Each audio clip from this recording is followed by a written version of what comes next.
si Beanie Mika. Beanie Mika from New York.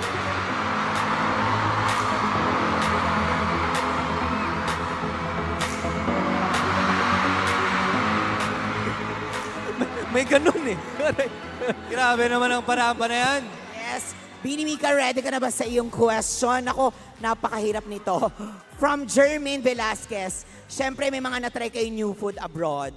Meron ba sa isip mo na talagang hindi mo na siya makalimutan at iniisip mo siya ng paulit yung nakain mong yon? For me, actually, I really can't stop thinking about that meaty, juicy Wagyu beef that was $80 and ribs and chips and I thank you. Wow! Pasado. Pasado, kaya hindi rin siguro nakalimutan kasi $80. $80 Na paulit-ulit sa niya Wagyu. iniisip.